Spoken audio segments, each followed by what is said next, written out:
Hello, my name is Elijah Wells, and today's review is Jake Shira's new movie, Thunderbolts. The movie follows a pack of very unconventional anti-heroes who are all caught in a deadly trap, but once they finally got out of the said deadly trap, they must work together and must work through their really dark past and of course, must work as a team to defeat a new villain called Centauri, also known as the Void. And of course, they are constantly on the tail of Vitalia, who's played by Julia Louis-Dreyfus, for backstabbing on all sorts of various issues they all have with her, on all sorts of qualms. Knowing this is the final movie of Marvel's Phase 5 within the MCU, would you say, looking back at Phase 5 was a particularly rough patch for Marvel, for Cinematic Universe, when it comes to these things? Particularly starting off with Ant-Man and Wasp, Quantumania, which is, in my opinion, the worst Marvel film they've did. They've bounced back, of course, with Guardians of the Galaxy Volume 3, a fitting finale of one of the biggest trilogies that Marvel's produced, and they followed it up with the biggest flop Marvel has ever done in their MCU era, being the Marvels, a film that did so poorly in the box office that they ended up scrapping the entirety of the Marvel sequels, like Captain Marvel and Miss Marvel. And there's, of course, Marvel had to quickly save face very quickly with Deadpool v Wolverine, which was a humongous box office success, and critics seemed to like it, despite it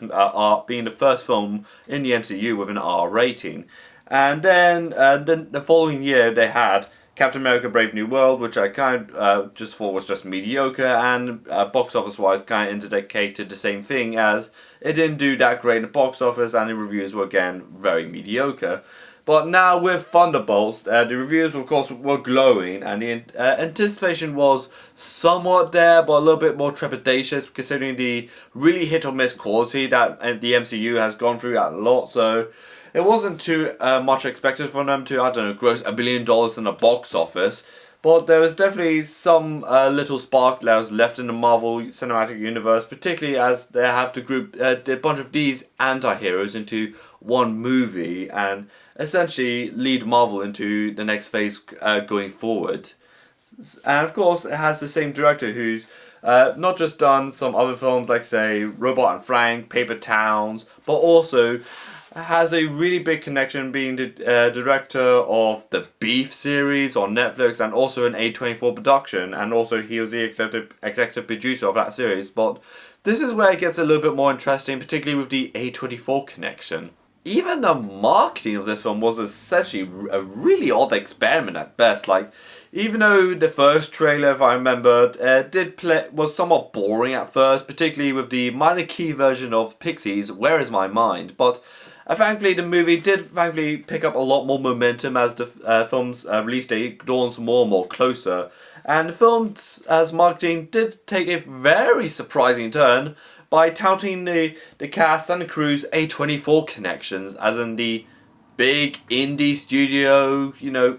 like Midsummers and Minari, Everything Ever All at Once, Civil War, Brutalist, of course, which is I find a little bit strange because, yes, A24 are a majorly critically acclaimed studio, but they're not exactly the biggest box office hits. Like, I don't think any of their films even let alone pass like $200 million or let alone $500 million. Like, I think their biggest films they've made in the box office are like Civil War or Everything Everywhere All at Once. And it gets a little bit odd. Like, it does say, from the writer and director of Beef. Like, okay. From the stars for Midsummers, A Different Man, and You Hurt My Feelings. Like, okay, you can search someone's letterbox on IMDb for that. Then it gets a little bit more dense, like, from the editor of Minari, like, okay.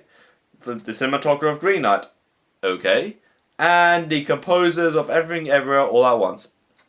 Okay, you really want their money at this point? Like, don't get me wrong, I really like the works of A24, I do like the works of Marvel, but Marvel's more of a financial studio. Like, they're consistently making like movies that make like billions and billions of dollars, like millions of dollars. Like,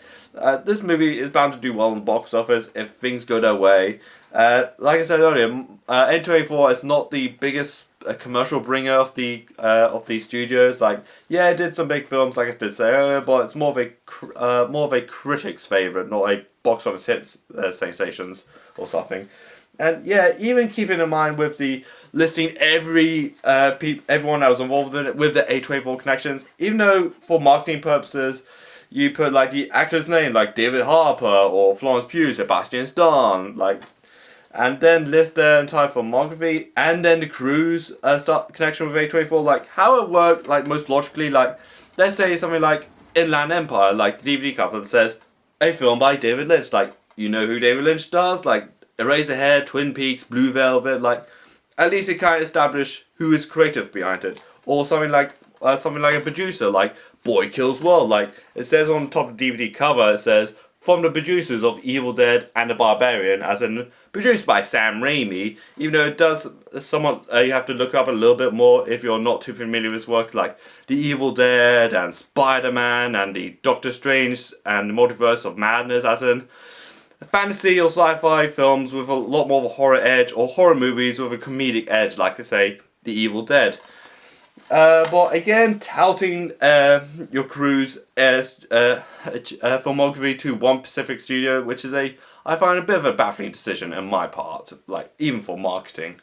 And when you thought you saw all the marketing can throw in this movie, they have like these cereal boxes that my cinema I worked at gave out, and it has like the puzzle of the maze and people who worked on the movie and the nutrition value and the box of all characters with like ingredients, of course, in characters with more Bucky and everyone needs a chance, and the logo of whoever made it. I don't know, Nestle or whoever you get your cereal with, which I find a bit of a interesting move if you were into like promotional materials, something like that. Like I study at uni, but it's a bit of a surprising, a bit of a head scratching move for a promotion, but. If you watch the mid-credit scene, it kind of does make sense why they have a cereal box. But do not get me wrong, the movie does embody some really great performances, like particularly with Sebastian Stan as Bucky Burns, or formerly known as the Winter Soldier. As we do see his role as a congressman be a lot more fleshed out and a lot more better explained than what happened with Brave New World, where they just dumped it on us like, oh, you're a congressman. Like they actually somewhat knew about the situation in hand, being what happened with Brave New World and the president getting in a lot of trouble, and of course the lack of introduction about his political career, which again. For this one, I at least tried to undo the damage of the previous film by at least easing us into it. And of course, we have Yavanna, being played by Florence Pugh, who's of course really good in this movie. I feel like they've fleshed her character out a lot more easily than with her previous movie being Black Widow, which again, she did great in this movie, but in this film she did a lot better. There's Walt Russell as Joe Walker, formerly Captain America or US Agent. Again, even though he does go into more detail about the disgrace he faced after being a Captain America that killed a innocent civilian, which does go into a lot more depth with the Falcon and Winter Soldiers miniseries from Disney Plus. And of course, there's the ghost or Ava Starr being betrayed by Hannah John Keenan, who's also finally back in the realm, finally after the Ant-Man sequel, Ant-Man 2. And of course, there's David Harper as definitely the really good comic relief of dad jokes and Russian jokes as the Red Guardian being betrayed by David Harper. Like, he is just a fun little character to have around. Like, probably nice to have some vodka around him, but even though I don't personally drink myself. Again, some really good stuff. And also the villain, Lewis Pullman, who portrays Bob Reynolds, also known as Sanity, and also Sentry, and it's also known as Void, which I'll go into a lot more detail about his beliefs and what his motives are, and how he's definitely had a lot of strings being pulled around him, which is again some really interesting stuff Something reminds me of Century Void. Something reminds me about the character reminds me of something like, let's say, Tetsuo from Akira, where he's basically a little kid who's being inducted by governments to be experimented on and gains these powers and uses these powers to pretty much rage rampant on the city, and the government's like, okay, we're screwed. Like, he kind of reminds me of the somewhat of a cocky, arrogantness of Tetsuo a little bit. As, oh, I have these powers. Don't mind if I just wipe the city off with these powers that this government just gave me. Like again, I'm not sure if Akira was a direct influence of this movie, but I do get sense it's maybe like something like what Akira influenced, like let's say Josh Trank's Chronicles or Stranger Things, or maybe something like more darker, more graphic, let's say Elfen Lied, also from Japan. But again, it is very interesting that there may be some connection with these two characters, as basically almost like Martha figures of a somewhat dysfunctional society, even though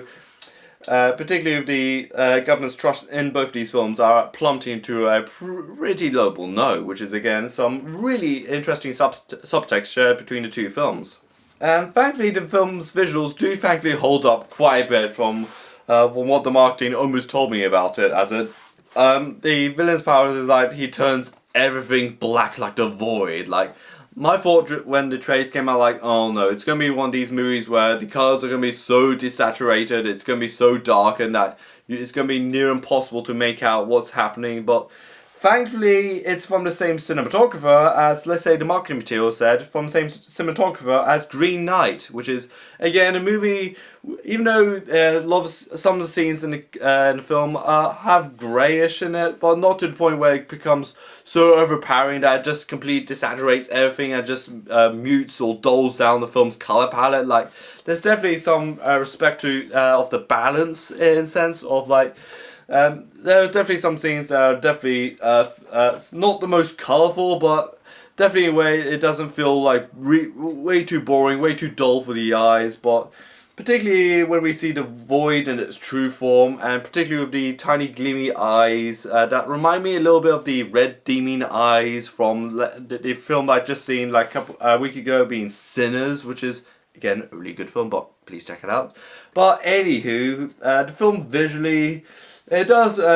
even though the marketing gave me a wrong impression about it, like, it's particularly in the fight scene where they have to go through Void and have to go through the really tragic backstories, particularly of Florence Pugh's character, which is again how they go through one scene to another scene, which somewhat again reminds me of like A24's Everything Everywhere All at Once. Again, just a movie that completely jumps through time and space and dimensions, which using any creative means viable, which again